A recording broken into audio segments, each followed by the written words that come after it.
లో ఈ కార్యక్రమాన్ని వీక్షించుటకు సిద్ధపడిన మీకు వాగ్దాన పూర్వకమైన సందేశం కొరకు ఎదురు చూస్తున్న వారందరికీ కూడా నా హృదయపూర్వకమైనటువంటి శుభాభివందనాలు.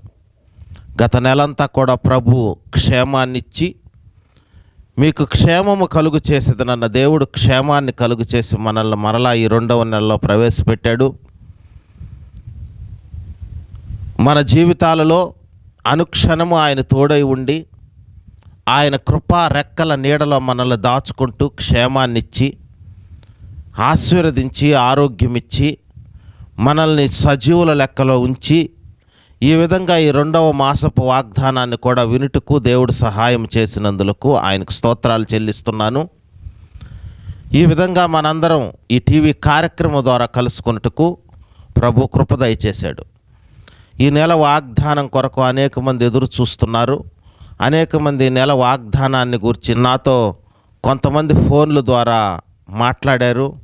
అదేవిధంగా కొంతమంది ముందుగా మన ప్రార్థనా మందిరంలో అడుగుపెట్టి కొంతమంది తెలుసుకున్నారు. ఈ విధంగా వాగ్దానం పూర్వకమైన సందేశం కొరకు అనేక మంది ఎదురు చూస్తున్న విధానం కొరకు నేను ఆయనకు స్తోత్రాలు చెల్లిస్తున్నాను. వారిని అందరినీ అభినందిస్తున్నాను. టీవీ కార్యక్రమం ద్వారా అనేక మంది ఎదురు చూస్తున్నారు. అది కూడా నాకు ఫోన్ల ద్వారా తెలియచేస్తున్నారు. ఈ సమయంలో ఈ వాగ్దాన పూర్వకమైన సందేశాన్ని కొద్ది నిమిషాలు చెప్పిన తదుపరి మీ అందరి కొరకు నేను ప్రార్థన చేస్తాను. ప్రార్థన చేస్తున్నప్పుడు నాతో కలిసి ఏకీభవించి ప్రార్థించండి. ఈ నెల వాగ్దానాన్ని మన జీవితాలలో ఆయన నెరవేర్చును గాక. చదువుకుందాం. నేను చదువుతానండి. కీర్తనల గ్రంథం 122వ కీర్తన 7వ వాక్యం. నీ ప్రాకారములలో నెమ్మది కలుగును. నీ ప్రాకారాలు నీ కుటుంబం కావచ్చు, నీ సమాజం కావచ్చు, నీవు ఆరాధన చేస్తున్న సంఘం కావచ్చు, నీకు సంబంధించిన హృదయపు ప్రాకారము కావచ్చు. నీ ప్రాకారములలో నెమ్మది కలుగుతుంది. ఇది ఈ నెలలో వాగ్దానం. ఈ వాగ్దాన పూర్వకమైన మాట దావీదు రచించినటువంటి కీర్తనల్లో ఉంటుంది. యాత్ర కీర్తన అని అక్కడ దాదాపుగా ఒక 10-15 కీర్తనలు ఉంటాయి. చాలా చిన్న చిన్న కీర్తనలు. వాటిలో 122వ కీర్తన అంతా కూడా యెరూషలేము క్షేమాన్ని గూర్చి అక్కడ వ్రాయడం జరిగింది. అంటే దేవుని మందిరపు క్షేమం అని ఆత్మీయంగా మనం అర్థం చేసుకోవాలి. దేవుని మందిరపు ప్రాకారములలో క్షేమం ఉన్న ఎడల ఆ కేంద్ర స్థానంలో నెమ్మది కలిగి ఉండడాన్ని బట్టి ఆ దేశం అంతా కూడా నెమ్మది కలిగి ఉంటుంది అనే ఉద్దేశపూర్వకమైనటువంటి కీర్తన.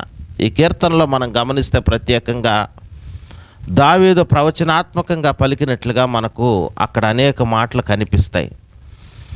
నీ ప్రాకారములలో నెమ్మది కలుగునుగాక. ఈ రోజున మన కుటుంబానికి కేంద్రం, మన ఉద్యోగానికి కేంద్రం, మనకు సంబంధించినటువంటి కేంద్ర స్థానం ఈ రోజున మన కుటుంబానికి, మన వ్యక్తిగత జీవితాలకు, మన ఉద్యోగాలకు, మన జీవనోపాధులకు అన్నిటికీ మేలులు కలుగు చేయి దేవుని మందిరం అనే కేంద్ర స్థానములో నెమ్మది కలిగి మీరు ఉన్న ఎడల అన్ని పరిస్థితుల్లో కూడా మీరు నెమ్మది కలిగి ఉంటారు.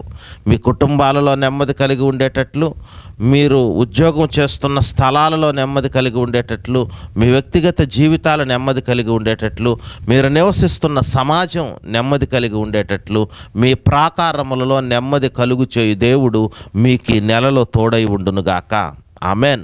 మొట్టమొదటగా 2వ దినవృత్తాంతాల గ్రంథం 14వ అధ్యాయం 6వ వాక్యం. ఎలా ఉంటుంది నెమ్మది?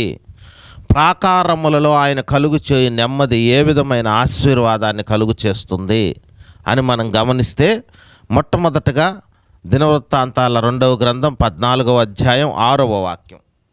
ఆ సంవత్సరములలో అతనికి యుద్ధములు లేకపోవుట చేత దేశములో నెమ్మది కలిగి ఉండెను. యెహోవా అతనికి విశ్రాంతి దయచేసి ఉండగా అతడు యూదా దేశమును ప్రాకారము గల పట్టణములను కట్టించెను. ఈ వాక్యాన్ని మనం గమనిస్తే ఆసా రాజుగా చేయబడినటువంటి దినములవి. ఆ దినములలో ఆ సంవత్సరమందు అతనికి యుద్ధం లేదట. యుద్ధము లేక నెమ్మదిగా ఉండడం వలన చేయవలసినటువంటి పనులన్నీ కూడా చక్కగా చేసుకోగలిగాడు. యుద్ధము లేనందున, దేశములో యుద్ధము లేనందున చాలా చరిత్రలు చెబుతున్న మాట ఏంటంటే, ఒక దేశంలో యుద్ధం జరిగితే ఆ దేశంలో అలాగే ఎదురుగా నిలిచినటువంటి దేశంలో కూడా ఆర్థిక వ్యవస్థ దెబ్బతింటుంది అని. అది యుద్ధానికి ఖర్చు పెట్టడం వలన కావచ్చు, లేకపోతే పోరాటంలో కలిగినటువంటి నష్టాల వల్ల, డ్యామేజ్ వల్ల కావచ్చు. యుద్ధము వలన దేశంలో ఆర్థిక సంక్షోభం ఏర్పడుతుంది. అయితే ఆస పరిపాలిస్తున్నటువంటి ఆ దినములలో అంతకు మునుపు వచ్చినట్లుగా అనేక సార్లు దేశంలో యుద్ధం జరగలేదు. ఆయన పరిపాలించిన దినాలలో యుద్ధము లేనందున ఆయన ప్రాకారమును కట్టించాడట, పట్టణములను కట్టించాడట, ఆ రాజ్యాన్ని అభివృద్ధి పదంలో నడిపించగలిగాడట. దీనికి గల ప్రబలమైన కారణం ఏంటి అని అంటే, యుద్ధము లేనందున అని. ఒక రోజున ఒక వ్యక్తి నా దగ్గరకు వచ్చాడు. వచ్చి, అయ్యా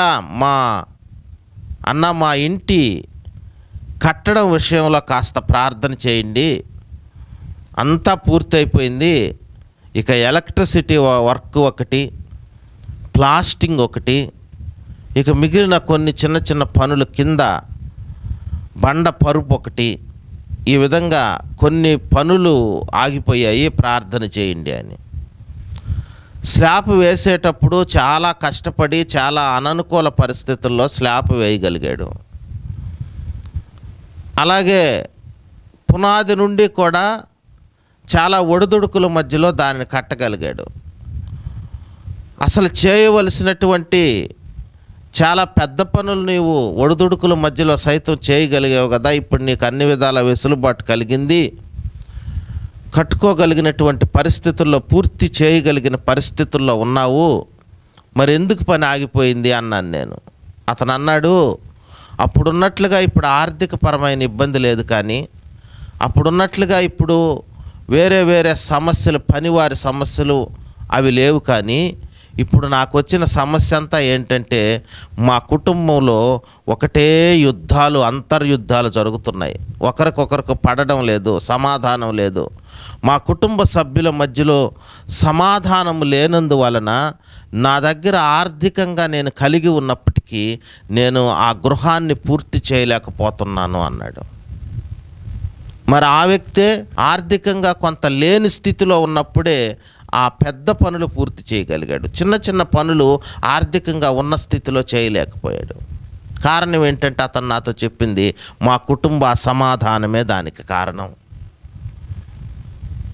ఈ రోజున ఇలాగ కుటుంబ అసమాధానం వలన కట్టుకోవలసినటువంటి గృహపు ప్రాకారం, కట్టుకోవలసినటువంటి వారి యొక్క ఉద్యోగానికి సంబంధించినటువంటి ఆశీర్వాదం, కట్టుకోవలసినటువంటి వారి వ్యక్తిగత జీవితానికి సంబంధించినటువంటి ప్రాకారం, ఇవన్నీ కట్టుకోలేక బాధపడుతున్నటువంటి అనేక మంది కుటుంబాలు ఈ రోజున తారసపడుతూ ఉంటాయి. కారణం ఏంటి అంటే, ప్రాకారంలో నెమ్మది లేనందువలన.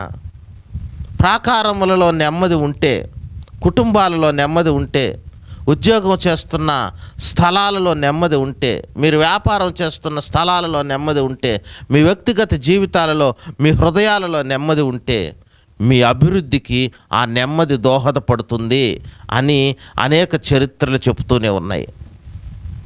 ఈ రోజున అలాగ నెమ్మది కలుగు చేసి, ఆ నెమ్మది మీ అభివృద్ధికి దోహదపడుతూ ఉండగా, మీరు దేవుని స్తుతించే పిల్లలుగా రూపుదిద్దబడాలని ఆయన కోరుకుంటున్నటువంటి సమయం ఈ సమయం. ఆ సంవత్సరమందు యుద్ధము లేనందున, ఈ సంవత్సరపు 2వ మాసంలో మనం అడుగుపెట్టాం. ఈ సంవత్సరంలో మీ జీవితంలో ప్రత్యక్షమైన యుద్ధాలు కానీ, అంతర్యుద్ధాలు కానీ లేకపోవును గాక. అలాగ యుద్ధాలు లేకుండా మీ కుటుంబాలలో, మీ వ్యక్తిగత జీవితాల్లో, ఆసా రాజైన ఆ దినాలలో, అబీయా తరువాత ఆసా రాజై పరిపాలిస్తున్న ఆ దినాలలో యెహోవా వారి యొక్క దేశానికి నెమ్మది కలుగు చేశాడట. ఈ రోజున మన కుటుంబాలకు, మన జీవితాలకు, మన జీవనోపాధులకు నెమ్మది కలుగు చేయువాడు ఆయన. మనకు మనం నెమ్మది కలుగు చేసుకోలేం. ఒకవేళ మనకు మనం నెమ్మది కలుగు చేసుకున్నా అది తాత్కాలికమే. మనకు నెమ్మది కలగాలి అంటే మన జీవితాలలో ఆయన వలన కలిగే నెమ్మది అది శాశ్వతమైనటువంటి నెమ్మది. ఆయన మనకిచ్చే నెమ్మది అది ఉన్నతమైనటువంటి నెమ్మది. అలాంటి నెమ్మది నేను కలుగు చేస్తాను అని ఈ నెలలో ఆయన మీతో వాగ్దానం చేస్తున్నాడు. ఈ వాగ్దానాన్ని మీరు విశ్వసించి ప్రార్థించండి. ఈ వాగ్దానం మీ జీవితాలలో నెరవేర్చబడునుగాక. ఆసా రాజుగా చేయబడినటువంటి ఆ దినాలలో పట్టణములు కట్టగలిగాడు, ప్రాకారములు చేయవలసిన పనులన్నీ చేయగలిగాడు. ఈ రోజున మనం చేయవలసిన పనులన్నీ చేయగలిగేటట్లు, తలపెట్టిన కార్యములెల్లా సఫలపరచబడేటట్లు, ప్రారంభించిన పనులన్నీ కొనసాగించి ముగించగలిగేటట్లు మన జీవితాలలో ఆయన నెమ్మది కలుగు చేయాలని తలంచినటువంటి సమయం. హల్లెలూయా. రెండవదిగా రాజుల 2వ గ్రంథం 18వ అధ్యాయం 8వ వాక్యం. మరియు గాజా పట్టణమునకు దాని సరిహద్దుల వరకు కాపురుల గుడిసెల యందేమి, ప్రాకారములు గల పట్టణముల యందేమి అంతటను అతడు ఫిలిష్తీయులను ఓడించెను. హల్లెలూయా. హిజ్కియాను గురించి వ్రాయబడినటువంటి మాట ఇది. ఇంకా అక్కడ రాయబడిన మాట ఏంటంటే మనం గమనిస్తే 18వ అధ్యాయంలోనే, కావున యెహోవా అతనికి తోడుగా ఉండెను, తాను వెళ్ళిన చోటనెల్లా అతడు జయము పొందెను, ప్రాకారములలో ఓడించెను. హిజ్కియా వెళ్ళిన చోటనల్లా జయము కలిగిందట. మామూలుగా జయాపజయాలు అనేది యుద్ధములో సర్వసాధారణం, వ్యక్తిగత జీవితాలలో కూడా సర్వసాధారణం. జీవితం అన్న తర్వాత ఒక్కొక్కసారి గెలుస్తుంటాం, ఒక్కొక్కసారి ఓడిపోతుంటాం. యుద్ధం అన్న తర్వాత ఒక్కొక్కసారి గెలుస్తుంటాం, ఒక్కొక్కసారి ఓడిపోతుంటాం. ఎన్నికన్న తర్వాత ఒక్కొక్కసారి సరైన ఎంపిక మనం చేసుకోగలుగుతుంటాం, ఒక్కొక్కసారి సరైన ఎంపిక మనం చేసుకోలేకపోతుంటాం. ఇలాగెందుకు ఎంచుకున్నాము అని అనుకోవచ్చు. అలాంటి పరిస్థితుల్లో కొనసాగుతున్నటువంటి మానవ జీవితంలో హిజ్కియా రాజుగా రాజ్యాన్ని పరిపాలిస్తున్నప్పుడు హిజ్కియా వెళ్ళిన చోటనెల్లా జయము కలిగిందట. ఆ తరువాత అతను అనేక చోట్ల ఫిలిష్తీయులను, ప్రాకారములలో ఫిలిష్తీయులను ఓడించాడట. ఇక్కడ రాయబడినటువంటి ఈ వాక్య భాగంలో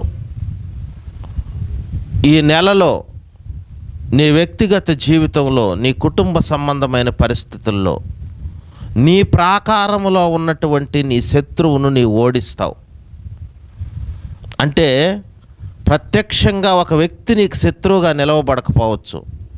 కొంతమందికి ఆర్థికపరమైన, కొంతమందికి ఆరోగ్యపరమైన, కొంతమందికి సమాధానపరమైన, మరికొంతమందికి వారి జీవితాలలో ఎదురవుతున్నటువంటి సమస్యల పరమైన శత్రుత్వపు అనుభవాలు ఎదురుగా నిలవబడుతూ ఉంటాయి.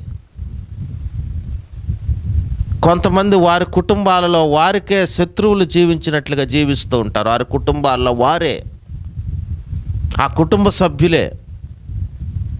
1-2 కుటుంబాలలో ఈ మధ్యకాలంలో అక్క చెల్లెళ్ళలో గొడవపడి 3 నెలలు మాట్లాడుకోలేదు అనేది నేను విన్నాను.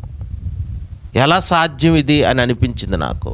అంటే అక్క చెల్లెళ్ళే కానీ ఒకే కుటుంబంలో వారు శత్రువులు ఉన్నట్లుగా ఉన్నారు. ఒకరంటే ఒకరికి పడడం లేదు. 3 నెలలు వారు మాట్లాడుకోలేదంటే నాకు ఇది అసాధ్యం కదా అని ఆశ్చర్యం వేసింది ఆ మాటను విని. మరలా కలిసే ప్రయాణం చేస్తుంటారు, కలిసే తింటుంటారు, కలిసే నిద్రపోతారు, అన్నీ కలిసే చేస్తుంటారు. అయితే మాట్లాడుకోవడం లేదట. ఎంత అసమాధానమో! ఆ ప్రాకారంలో ఎంత నెమ్మది లేని స్థితో అదొక్కసారి తలంచినప్పుడు నాకు చాలా బాధ కలిగింది. ఇలాంటి పరిస్థితులు ఉన్న కుటుంబాలలో అభివృద్ధి ఏమవుతుంది, ఆశీర్వాదం ఏమవుతుంది? సాతానుడు దొంగిలిస్తున్నాడు. అలాంటి పరిస్థితులను బట్టే ఒక్కొక్క కుటుంబంలో వాదోపవాదనలు, ఖాళీగా ఉన్న సమయాల్లో కూర్చుంటే వాదోపవాదనలు, ఆ వాదోపవాదనల ద్వారా అసమాధానం. మనం రేపటి దినాన్ని ఏం చేయాలి, ఏం చేస్తే మన కుటుంబం అభివృద్ధి పదంలోకి వస్తుంది, ఏం చేస్తే మన కుటుంబం దీవెనకరంగా ఉంటుంది, ఏం చేస్తే మన పిల్లల భవిష్యత్తు క్షేమం ఉంటుంది, ఏం చేస్తే మన వ్యక్తిగత జీవితాలు ఉన్నతమైనటువంటి స్థితిలోనికి నడిపింపబడతాయి, ఏం చేస్తే మన ఆధ్యాత్మిక జీవితాలు స్థిరపడతాయి అన్నటువంటి అవగాహనకు రాకుండా వాదోపవాదనలు, ఈ వాదోపవాదనలనే అసమాధానాన్ని బట్టి కొన్ని కుటుంబాల్లో జరగవలసిన అభివృద్ధి జరగదు. కారణం ఏంటంటే వారికి ఎక్కడో శత్రుత్వపు అనుభవాలు లేవు, కానీ వారి ప్రాకారాలలోనే వారికి శత్రుత్వపు అనుభవం. వారి ప్రాకారములలో ఉన్నటువంటి ఫిలిష్తీయులను హిజ్కియా ఓడించాడు. నీ ప్రాకారములలో ఉన్నటువంటి శత్రుత్వపు అనుభవాన్ని, నీ ప్రాకారములలో ఉన్నటువంటి నీ అభివృద్ధిని దొంగిలించే శత్రువును, నీ ప్రాకారములలో ఉన్నటువంటి నీకు అసమాధానాన్ని కలుగు చేసే సాతాను సంబంధమైనటువంటి శత్రుత్వపు అనుభవాల్ని నీవు ఓడించగలిగే అనుభవంలో ఈ నెలలో ఆయన నీకు నెమ్మది కలుగు చేయునుగాక. ఈ నెలలో నీ ప్రాకారములలో ఆయన నెమ్మది దయచేయునుగాక. ఆ నెమ్మది వలన నీకు అభివృద్ధి కలుగుతుంది, నెమ్మది వలన నీవు ఆనందిస్తావు, నెమ్మది వలన నీవు ఆశీర్వదించబడతావు, నెమ్మది వలన నీ ఆశీర్వాదాన్ని నీవు అనుభవిస్తావు. హల్లెలూయా. మూడవదిగా ఒక మాట చెప్తాను. యెషయా గ్రంథం 60వ అధ్యాయం 18వ వాక్యం. ఇకను నీ దేశమున బలత్కారమను మాట వినపడదు, నీ సరిహద్దులలో పాడు అను మాట కానీ నాశనము అను మాట కానీ వినపడదు. రక్షణయే నీకు ప్రాకారములనియు ప్రఖ్యాతియే నీ గుమ్మములనియు నీవు చెప్పుకుందువు. వాగ్దాన పూర్వకమైనటువంటి మాటలో ఇక మీదట నీ ప్రాకారములలో నెమ్మది, ప్రాకారములలో ఖ్యాతి, ప్రాకారములలో ఘనత కలుగుతుంది. ఈ మాటను మనం గమనిస్తే ఇక మీదట రక్షణయే నీకు ప్రాకారమై, రక్షణ నీకు ప్రాకారమైనప్పుడు,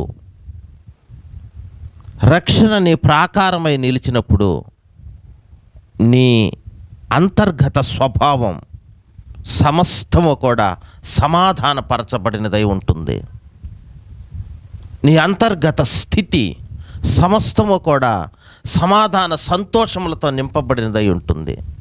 నీ అంతర్గత అనుభవాలు నిత్యము కూడా ఆశీర్వదించబడినటువంటి ఆనందానుభూతిని పొందేటట్లుగా ఉంటుంది.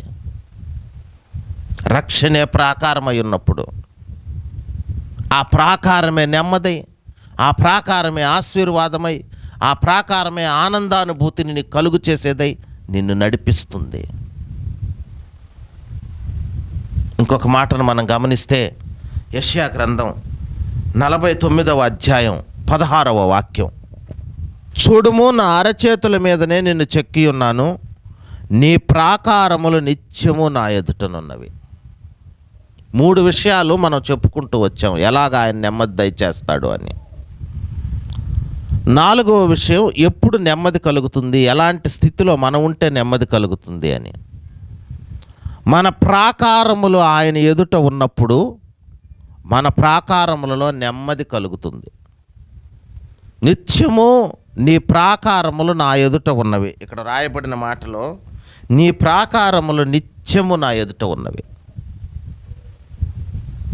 ఇశ్రాయేలీల గుడారాలు 6 లక్షల మంది పైచిలుకు వేసుకున్నటువంటి గుడారాలండి. వారి ప్రాకారాలు నిత్యము ఆయన కనుదృష్టి ఎదుట ఉన్నాయి. 6 లక్షల మంది నివసిస్తున్నటువంటి ఒక ప్రాంతం ఎంత ప్లింత్ ఏరియా ఉండాలి. ఈ రోజున 3 సెంట్లలో కట్టుకున్నటువంటి ఇంట్లో సమాధానం ఉండడం లేదు. ప్రాకారం చిన్నదే కానీ గొడవలు పెద్దవి, ప్రాకారం చిన్నదే కానీ నెమ్మది లేని అనుభవాలు గొప్పవి. 3 సెంట్లు ఇంట్లో అండి, 1.5 సెంటు స్థలంలో కట్టుకున్నటువంటి ఇంట్లో కూడా నెమ్మది ఉండడం లేదు. 6 లక్షల పైచిలకు ప్రజలు గుడారాలు వేసుకుంటే ఆ ప్లింత్ ఏరియా ఎంత పెద్దదై ఉండాలి.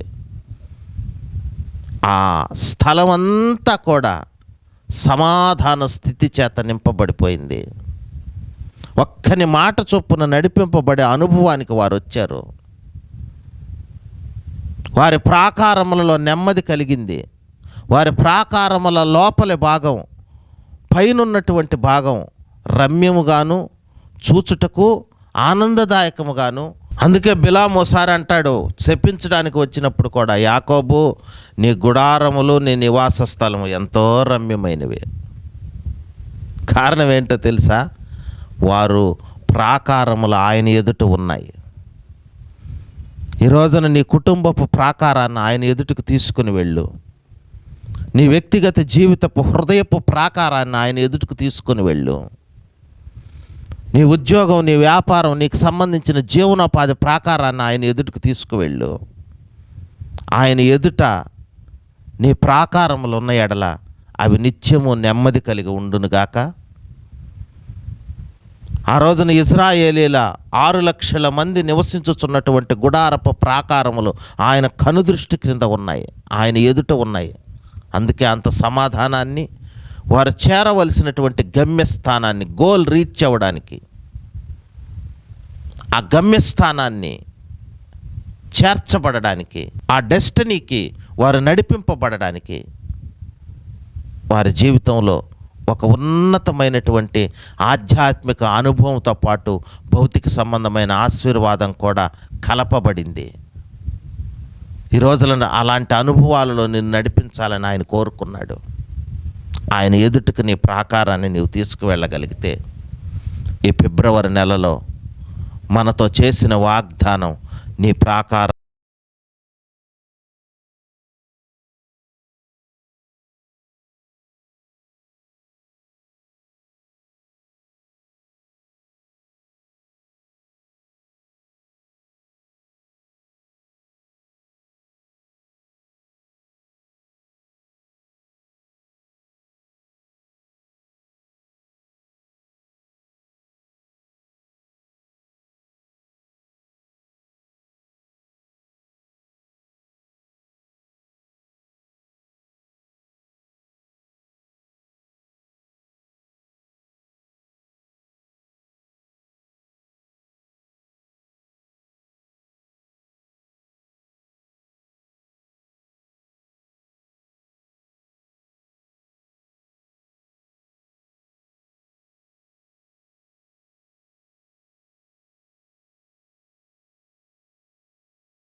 నా మంచి కాపరి నీవయ్యా.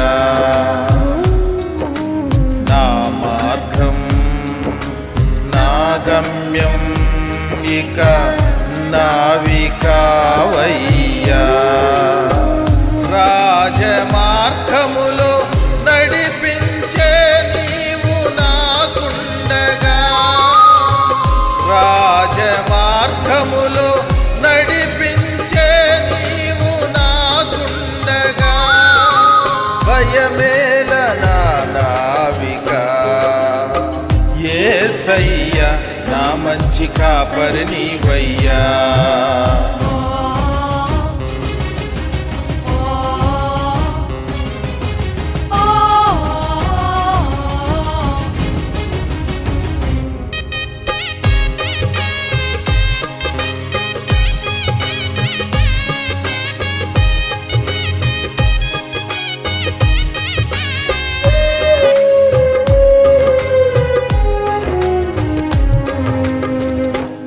ఉత్సాహంగా సాగుచున్న పయనములో నీ పిలుపు విన్నానయ్యా. జాగు చేయక ఆగమన్న ఆజ్ఞకు నే నిలచిపోయానయ్యా. ఉత్సాహంగా సాగుచున్న పయనములో నీ పిలుపు విన్నానయ్యా. జాగు చేయక ఆగమన్న ఆజ్ఞకు నే నిలచిపోయానయ్యా.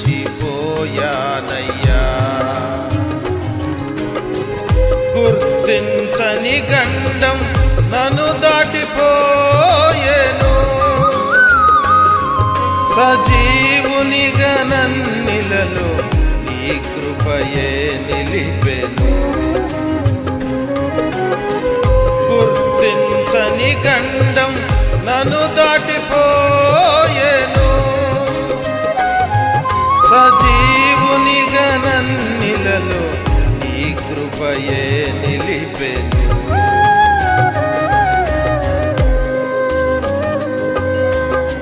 యేసయ్యా నా మంచి కాపరి నీవయ్యా. నా మార్గం నా గమ్యం ఇక నావికా.